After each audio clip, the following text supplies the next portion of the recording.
তো দেখো বন্ধুরা, সব গুছিয়ে দিয়েছি, দাদা অলরেডি কমপ্লিট শুরু করে দিয়েছে। এদিকে দিয়েছে আলুটা ভেজে নিয়েছে, দেখো লাল লাল করে। আমি সবজি মোটামুটি কেটে দিয়েছি, সবজি বলতে কি পেঁয়াজ, আর এই যে পেঁয়াজও ভাজা শুরু করে দিয়েছে, আর টমেটো কেটে দিয়েছি, মাংসটা এদিকে রেডি করে দিয়েছি। তা করতে থাকুক, এখন তো পেঁয়াজ ভাজাভুজি শুরু করছে, আস্তে আস্তে হোক।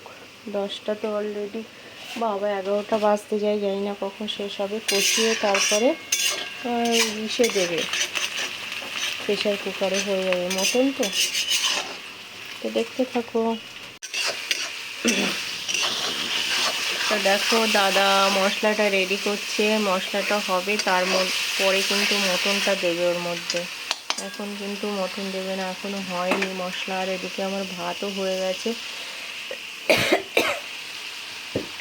ঝাঁজ বেরাচ্ছে।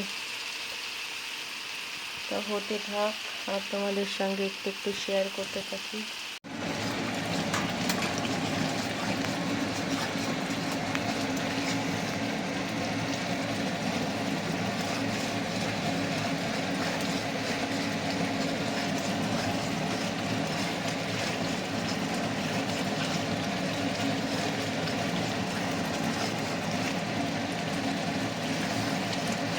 তো এই দেখো, এবার দাদা এক এক করে মটন দিয়ে দিচ্ছে। মশলাটা রেডি হয়ে গেছে বলে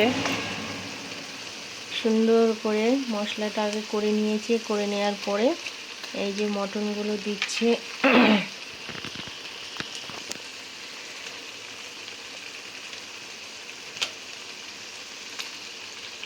এখনও কষাবে, আধা ঘন্টা 1 ঘন্টা লাগবে, তারপরে প্রেশার কুকারে দেবে।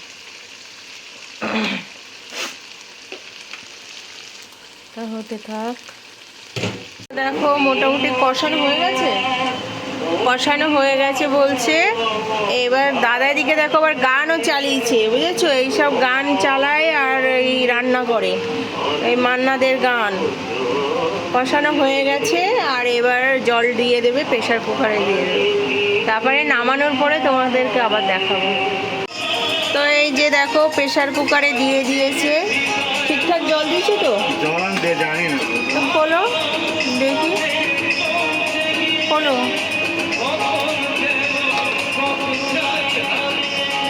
আর একটু জলে ঘুটে দিয়েছো তলার দিকতে, তলায় ঘোটো, কোনটা দিয়ে ঘোটো।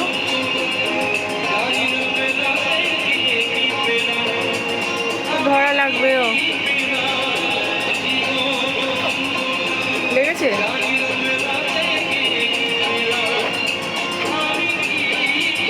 আর একটু জল না দিলে হবে?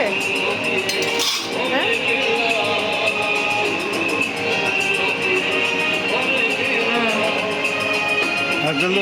না না না, আর দিতে হবে না।